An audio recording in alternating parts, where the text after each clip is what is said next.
It's wrap up time. For those of you who don't live in Ohio, it's Skyline Time theme song. Hello friends, I'm Abby and today I am doing my February wrap up. I read an absurd amount of books in February. Absurd. I read 20 books in the shortest month of the year.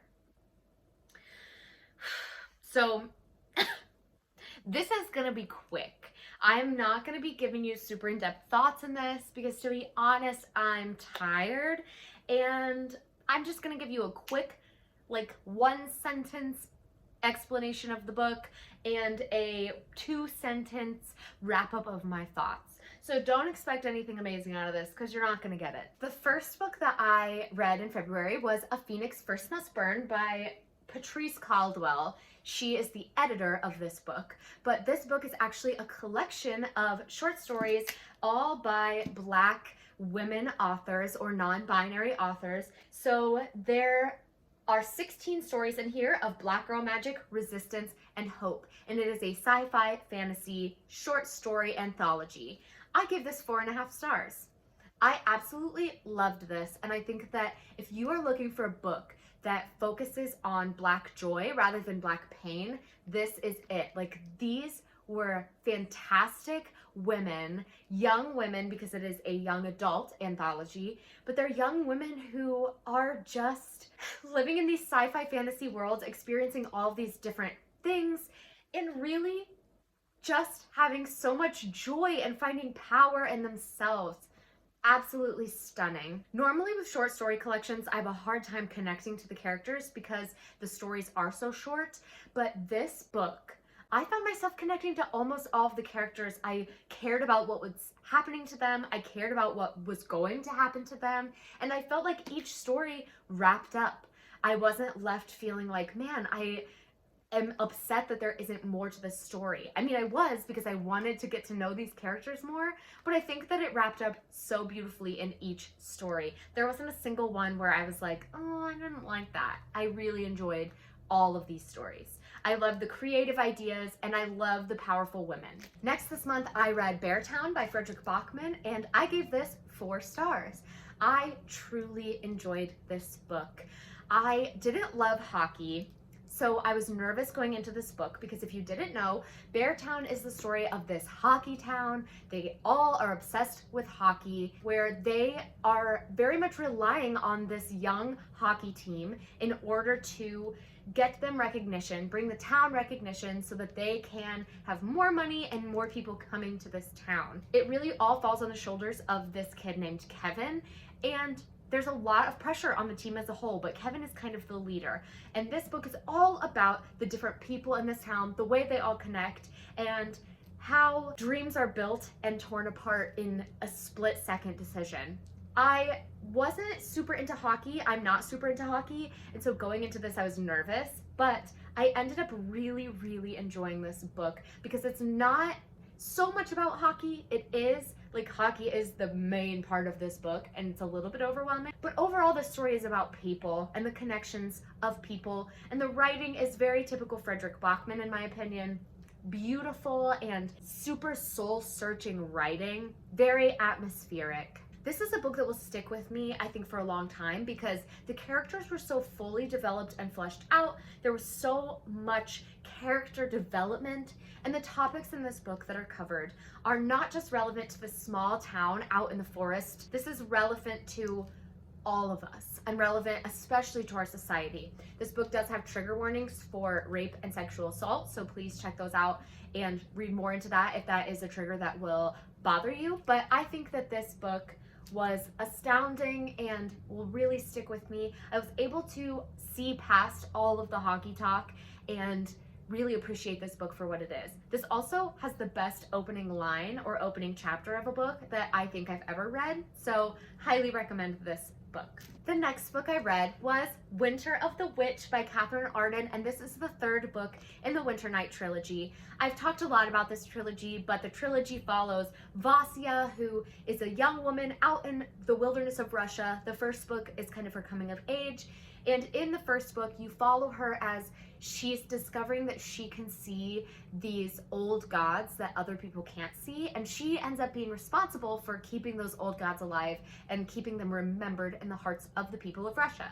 The second book follows her as she gets a little bit older, and this book is the culmination of the trilogy. It is where it all wraps up, and I gave it 5 stars. This is my favorite book in the series because it brought the things that I loved from both of the previous books, what I loved most about the previous books, and put them into one book. It took the fantastical magic and new gods that were reconnecting.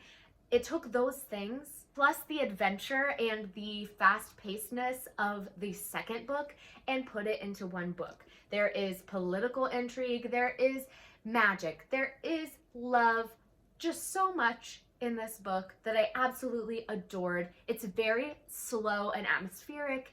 That's what I love about this fantasy series, is that it is a slow, wintry, atmospheric read, but it's 5 stars, and in my opinion, the perfect ending to this trilogy. I absolutely loved it. I love Vasya as a character. I love her fierceness, and I love this new world that we're exploring in this book because it ties specifically to a historical battle in Russia that is very well known, and it kind of explains what a fantasy element of this battle might have looked like and how this battle was won. So good. Such a great series. Highly recommend it. The next book I read was Crazy Rich Asians by Kevin Kwan, and I gave this 3.5 stars. This story follows Rachel and Nick, who are both Asian, and they fall in love in New York City. Rachel finds out when Nick invites Rachel to go to Singapore with him for a family vacation, for a wedding, that Nick is super rich. He is one of the richest people in Singapore, and she didn't know. So she goes with him, and this is all about her meeting his rich family and friends and seeing what his life was like in Singapore when he was there. And it's a little bit about their romance. Now, I gave this book 3.5 stars because it didn't have as much romance as I expected, and it's very long. It's 525 pages. So without the romance elements that I absolutely loved in this, there was a lot of shifting perspectives and a lot of social commentary and social intrigue going on. I loved the romance portions of this. The parts with Nick and Rachel were fantastic.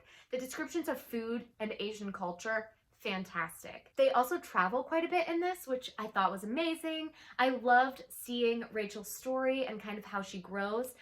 Now, with this book, I did really enjoy it. I gave it 3.5 stars. However, it's one where I don't think I will continue the series, only because I just didn't connect to the world as a whole enough for me to want to continue. I did adore the movie and highly recommend you pick it up.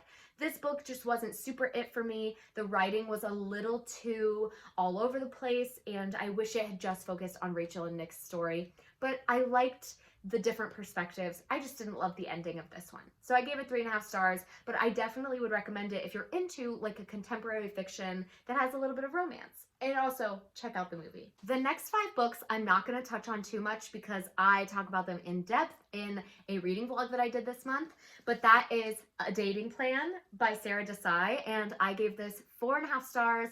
I absolutely loved this fake dating trope, this fake marriage trope, and I thought that it was the best representation of the fake dating trope, where both people are genuinely benefiting from this fake relationship that I've ever seen. I loved this book. The steamy scenes were great, the romance was great, the characters were great, and I thought that it was a mutually beneficial relationship, which was awesome. The next one I read was Crazy Stupid Bromance by Lisa K. Adams. This is the 3rd book in the Bromance book club series. I gave this 3 stars. It was kind of disappointing to me. It is about Noah and Alexis. They are a friends to lovers romance. Alexis finds out that her father, who walked out of her life before she was born, needs a kidney transplant, and Noah is kind of supporting her through this. I just thought that this had way too many subplots going on, and the romance was very quick and did not capture me the way I wanted it to. But I loved the audiobook. I gave it 3 stars. Next was What You Wish For by Catherine Center. This is about a school librarian who leaves her school and comes to this new school in this little town where she kind of grows into herself. She becomes super eclectic and very unique. She dresses very boldly. She becomes a bold, proud person and finds kind of her found family. And the principal from the place where she used to work, or he was a teacher there, but he comes to her school and becomes a principal. He used to be super fun and upbeat, but now he's very serious and very safety driven, and it doesn't fit in with her school and the new ways that she's been living her life. This is about the romance between those two people and also the way that they save this small creative school. I gave it 4 stars. I absolutely loved it. It does not have all the steam that you would find in a romance novel. Catherine Center writes more traditional romance, and I loved it. I thought that for what it was so, so sweet, and I connected very deeply to this book and to the characters, so I gave it 4 stars. Next was Get a Life, Chloe Brown by Talia Hibbert. I gave this 5 stars. This is about Chloe Brown, who has a chronic illness where she has chronic pain, and she, unrelated to that, almost dies in an accident, and she realizes that she hasn't done anything with her life. So she makes a get a life list. In comes Red, who's the superintendent of her new apartment, and Red is kind of helping her fulfill some of these items on the list. This book was a full 5 stars. It has such a beautiful emphasis on mental health and mental well-being, on chronic pain. The representation was great in this. I loved everything about this, and you should watch my vlog talking about it because it was amazing. My favorite book of the month, 5 stars. And the last book I read in that vlog was Honey Girl by Morgan Rogers, which was my book of the month pick for February, and I gave this 4.5 stars. This book was not the romance I expected it to be. This book is about Grace, and Grace goes to Vegas and marries a woman there that she doesn't know. And when she wakes up in the morning in Vegas, that woman is gone and has left a note that just has her radio show information on it. And this book is kind of about their romance, but it's more about finding your way in your 20s when you've lived your life a certain way for so long and all of a sudden things are not the way you expected them to be. This is about mental health and how it's okay to feel lost and to go against the expectations that society or our parents or our friends and family have put on us. It was fantastic. The representation in this book was astounding and great. I tabbed it because it made me cry. Loved this book, 4.5 stars. It was a fantastic debut novel. Next this month, I read From Blood and Ash by Jennifer L. Armentrout, and this is a BookTube favorite. This is all over Bookstagram, and I wanted to get in on the hype train. This is a fantasy romance, which is mostly romance, and it is steamy. It is an adult book, ladies and gentlemen. Do not get it twisted. This is considered new adult. It's adult. It's got some steam going on. Originally, I was very conflicted about what to give this book. I was either going to give it a 2-star or a 5-star. Like, there was no in between. But after sitting and thinking about it for a few days, I decided I'm going to go with a 4.5 star because here's the thing. I can't stop thinking about it. I can't stop thinking about it. And not in like a negative way. Like, I keep thinking about it and finding new things I love about it. So it had to be a 4.5 star. This book is so compulsively readable. I read this whole book in maybe 48 hours. Like, I could not put it down. I just wanted to keep reading.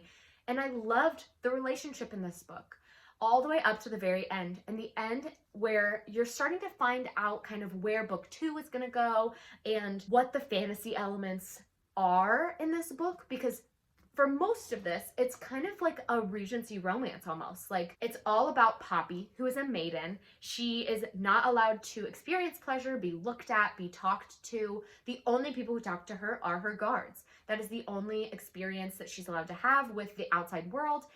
And it feels very oppressive to her, especially because her parents were murdered. So she wants to learn to fight and be this boss woman. She's fierce. She's a fierce protagonist, and I loved her. And that's why at the very end, when you're finding everything out and everything is like starting to click, the fantasy elements are coming out, it's very infuriating to read about her being so weak. The ending of this book, she just loses all of the fight and the power that she has at the beginning. So I was very conflicted, but as I've thought more about this book, I love it. I love that it's setting us up perfectly for the next book, and I really want to go into the next book immediately. So This book was 4.5 stars. If you're interested in finding out what a fantasy romance is, this is great. I highly recommend it. Next, I read 1,000 Ships by Natalie Haynes. And again, I gave this 4.5 stars. I absolutely loved it.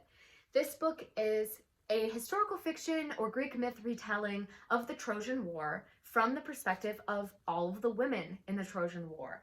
So we are getting perspectives from the Trojan women, the Greek goddesses, the women who were left behind when their men went to war, the daughters of the men who were at war. So many influential people from the Trojan War we are seeing in this book and hearing their perspective. Because when you hear about the Trojan War, people typically think of Odysseus and Achilles, all of these men who were part of the war, but they're not thinking of the women who were behind the scenes the entire time and were dealing with the aftermath of this Trojan War. So this follows the beginning of the war. It goes a little bit into the end of the war, pretty far after the war. Astounding. So good. Filled with fierce, powerful women who are owning their stories and are standing up and telling their stories the way they deserve to be told. So inspirational, so powerful. This book almost reads like a short story collection because it switches between different women in fairly short chapters and fairly short sections. And oftentimes you'll hear from a woman in this book and then never hear from her again. So very interesting narration style and setup to the book. It was just very, very fascinating. Some of the stories and some of the people in this book didn't make as big of an impact as others, but some I will never stop thinking about. If you like Greek mythology, I could not recommend this more. It was fantastic. Loved it. Next, I read Waiting for the Night Song by Julie Carrick Dalton, and I gave this 4 stars. This book is all about this woman named Katie who has spent her entire life trying to cover up one moment in her life that she never wants to return to. She left her town where she lived out in the woods, where she had this deep connection to her family, her friends, and the woods because of this mistake, and she's never returned. She now is a environmental bug specialist, and she's investigating these bugs that are potentially causing forest fires. And she gets a text from her best friend from childhood she hasn't talked to in years, like since she left. And so Katie has to return back to her hometown and deal with the mess she left behind and deal with the consequences of what they're going to do and how they're going to move forward from this, while also dealing with lots of social elements in this book. This book not only covers environmental factors, it also covers some immigration and racial exclusion factors. A lot of people in the reviews I've seen have said this book took on too much, but I really, really loved it. The writing was beautiful and lyrical and full of that purple prose where the descriptions of the scenery was so lush. And I thought that the thriller aspect of this book was really interesting and really great. Now, I didn't think it was the best thriller aspect I've ever read, but it really was well done in my opinion. I definitely understand the comparisons from this to Where the Crawdads Sing. It has very similar vibes. So if you liked Where the Crawdads Sing, you might want to check this out because I gave it 4 stars. I gave Where the Crawdads Sing 4.5 stars originally and bumped it up to 5 because it's one I've never stopped thinking about. So if you liked Where the Crawdads Sing, check this out because it has a similar mystery element with a romance, all kind of wrapped up in a contemporary fiction that has big social ideas. The next book I read was All the Light We Cannot See by Anthony Doerr, and I give this book 4 stars. This book is set in World War II era, and it's partially set in France, where we're following Marie, who is blind as a child when World War II begins, and she is kind of going through this situation of having to flee Paris while the Germans are invading while being blind. And it is definitely a difficult situation for her.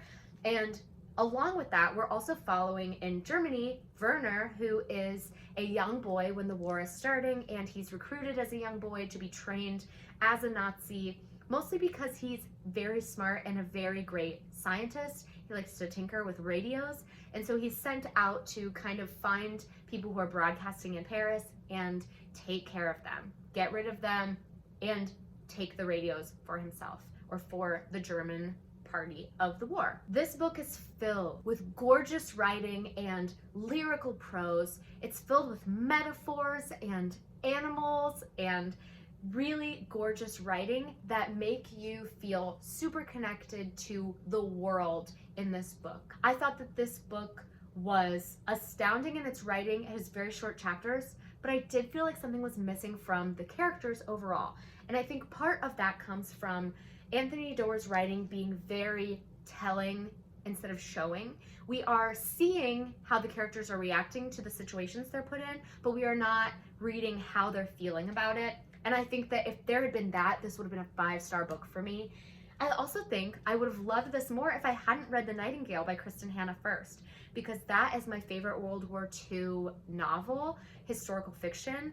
And this just wasn't the same level for me of emotional connection as I had to that book. So I couldn't give this 5 stars, but I think it fully deserves the 4 stars for the writing and the storytelling. It just was fantastic. So if you like historical fiction, especially World War II, pick it up. Next, I read a short graphic novel called Happily Ever After and Everything in Between by Debbie Tung. I absolutely loved her previous graphic novels, Quiet Girl in a Noisy World and Book Love. This was the only one I hadn't read, so I wanted to pick it up. And this is all about being married and experiencing married life, all of the good things, all of the bad things, and everything in between. I gave it 5 stars. I absolutely love the drawing style that Debbie Tung has. It is very cute and just very consistent throughout the entire book. I love the facial expressions, and like you can tell here, it's just very over the top, and I absolutely love it. It's very cute, and this book is extremely relatable. It's all about being married. So if you are married or are living with someone or have been with someone for a very long time, I think you would love this. It's a fun, easy read. I read it in 1 hour. It just was a great, enjoyable time. So if you like graphic novels and like reading about relatable things, I highly recommend this. Next, I read Legendary by Stephanie Garber. This is the 2nd book in the Caraval series, or the Caraval trilogy, and I gave this 3.5 stars. The Caraval series as a whole is about Scarlett and Donatella Dragna, who are trying to escape their father, and in order to do so, they join this magical game that happens every year called Caraval, but you have to receive an invitation. So in the first book, Scarlett receives an invitation to Caraval. When her and Donatella get there, Tella disappears. Scarlett finds out that the goal of this year's Caraval game is to find Tella, and if she does, she'll receive 1 wish. As she's playing this game, she starts to think maybe it's not a game after all. Maybe it is more serious than she expected it to be and more real. I really enjoyed Caraval. I gave it 4 stars, and I just didn't love the ending. And then this book disappointed me. Like, this was a big disappointment for me. I thought the writing was just as magical and it put me in a different world, but this book followed a completely different perspective from the first book. It is not following Scarlett, who we followed for the entirety of the first novel. And so this book, I just kept finding myself wishing we were hearing from Scarlett's perspective, wishing that we were hearing what she had to say, because we're seeing kind of what she's going through, but we never get to see how she's dealing with it. It's always just like, oh, Scarlett's going through this. Okay, now Scarlett's done dealing with the situation. And I didn't love that. I thought that the main character in this book is annoying. I didn't like her character. I wished that she was more of an independent woman, because she says she's independent, but she's not acting that way. I thought the addition of the Fates was cool. I thought the addition of trying to find Scarlett and Tella's mother is really interesting. This kind of missing person narrative that this book took on, I really liked that, but overall this book was disappointing, and I gave it 3.5 stars. It might eventually be bumped down to a 3 just because I don't love it. I don't love it. Next up is the worst book I read this month. The Fortress by S.A. Jones. I got this book out of a little free library, and I regret it. I regret it. I regret reading it. I thought the premise sounded cool, but I regret it. I gave it 2 stars, 1.5 stars. And I'll tell you why. It deserves more than 1 star, but just barely. This book is about a place called the Fortress. It's a sci-fi book about the fortress, and the fortress is run by women who kind of take in men who have committed crimes of a sexual nature, and they are imprisoning them, or like rehabilitating them basically is the goal. But there's just like, everything's allowed here. The men in this fortress don't have consent. They sign a form at the very beginning that's like, I give up my right to consent. I will consent to anything asked of me from the women in this fortress. And so this follows Jonathan Bridge, who goes there because he's trying to save his marriage, and his wife is pregnant and he wants to be a good father and he doesn't know how. So he goes to the fortress to be rehabilitated. The concept was interesting. I thought the ideas and the messages were interesting, but the delivery was hard to read. It was very triggering and very sickening. Like, I felt sick reading many of the situations that Jonathan was put into. And I understand that it's kind of this reversal idea of they're putting him through what he put other women through. I hated it. I hated it. And I hated those situations. I hated that this book almost made it like women were just as bad as men. I didn't love that. And he was put in 3 situations, I'm not going to name them, but 3 specific situations that upset me. Like, I am not happy about it. Like, I might write a strongly worded letter. No. This book just made me feel extremely uncomfortable, and the only reason it's getting 1.5 or 2 stars is because I think that the concept and the sci-fi world building was very interesting and well done. I really had a clear picture of what the world looked like in this fortress. I feel like because of that, and because of the way it integrated the flashbacks into Jonathan's life before the fortress were interesting, I just really felt like it deserved an extra star, but very barely. Like, very barely. I would not recommend this. I'll read you the trigger warnings real quick.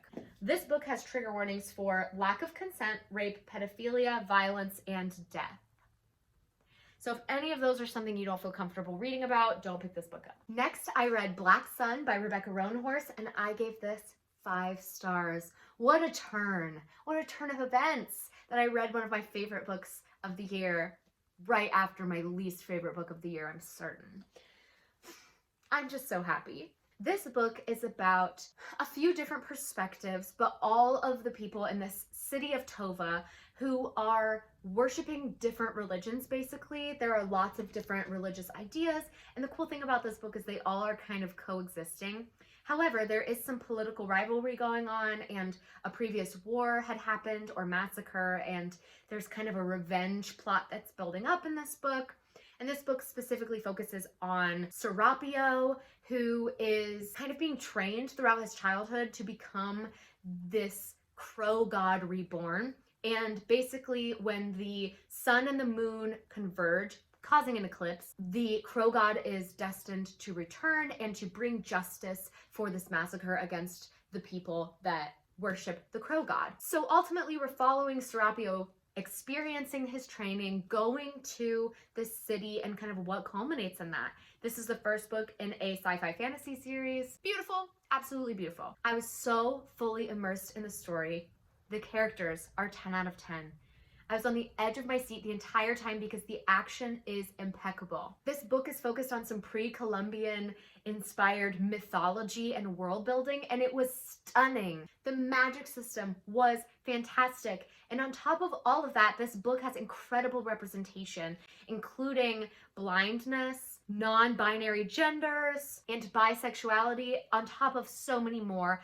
This book was so fantastic, and if you like adult fantasy, because this is an adult fantasy, I highly recommend you pick this up. The next book I read was One of the Good Ones by Maritza Moulit and Maika Moulit. This book is about Happy, who is a young girl whose sister, Kezi, was a social activist and was killed at a riot that was supposed to be peaceful.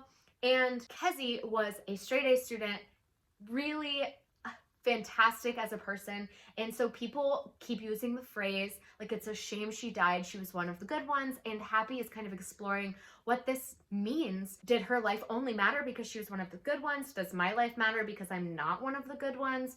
It was so beautiful, and it really explored this relationship between sisters, and it followed these sisters and this group of friends as they take a road trip in Kezi's honor, visiting all of these places along Route 66 that are included in an item called the Green Book. And I end up giving this 3 stars. I liked this new take on a topic that's been done before, and the idea that all people should matter no matter what their moral standing is or their actions are. Human lives should matter no matter what. I just didn't love the switching of perspectives, and I didn't think that the incorporation of the past being woven into the present was as seamless as I would have liked it to be. It felt very abrupt. There were characters that we would hear from and then never hear from again, and it just didn't line up for me. There is an interesting kind of thriller aspect or mystery aspect that goes into this book that I thought was interesting. And I loved the message that being human should be the only thing that matters. And it was also very educational. These kids are using a historical green book, which was a real thing, that was a collection of stops along Route 66 that were friendly to Black people who were traveling along that way, because during that time period when it was originally created, not all establishments were friendly to Black patrons, and many would just not accept Black patrons. And so it had a list of places to stay, places to eat, places to have enjoyment and fun activities that didn't kick you out if you were Black. So it was very interesting and educational to read about them going on this road trip and experiencing, visiting those places that are in the Green Book. It was a cute story. It just wasn't necessarily for me. It didn't do everything I wanted it to do. Next, I read Punching the Air by Ibi Zoboi and Yusef Salaam, and I gave this book 4 stars. This is a young adult book written in verse about this young boy, Amal, who has always been an artist and a poet and is wrongfully convicted of attempted murder and is put in a juvenile detention system that really changes his life and changes him as a person because he has been wrongfully convicted. This book is especially moving because it is written partially by Yusef Salaam, who is one of the exonerated 5, which is a pretty famous group of 5 people who, as young Black people, they were blamed in the Central Park jogger case, and they were wrongfully convicted and spent years in prison before they were released and found innocent. So this was especially moving and meaningful to read this story that was based on Yusef's life. I loved the commentary on the judicial and prison system in America, and I loved the writing style of verse and kind of the illustrative style. You know, we have pages that have all kinds of illustration, and it's especially interesting because our main character, Amal, is an artist, and so we're getting to see some of his art come through in the book as we're following him while he's on this journey of self-discovery and self-changing because of the situation he's been put in. I loved the idea of art and transformation in this book. There are lots of mentions of butterflies, and I think that it was a very beautifully written book that was less plot driven and more about the inner turmoil of this young man going through an impossible situation to imagine, but yet so many people are forced to go through it, especially young Black kids who are blamed for situations that they were not a part of. So this book was hard to read, definitely very moving, but I highly recommend it. And last but not least, this month I read Outlawed by Anna North, and I gave it 3.5 stars. This book is all about our main character, Ada, and Ada is a young woman in the 1800s who is happily married. Her wedding day is everything she imagined it to be, and then a year into her marriage, she's unable to have children. She has not gotten pregnant yet, and in the town she lives in, not being able to conceive or being barren as a woman is considered witchcraft. You are basically blamed for not being able to conceive a child. And Ada decides to protect herself and her family by leaving her town that she grew up in and that she is a midwife in. She helps deliver babies, but she decides to leave before she is put in prison or killed as a witch. She starts her adventure by going to this nunnery and attempting to live as a nun, and while there she discovers that there is a scientist, a female scientist,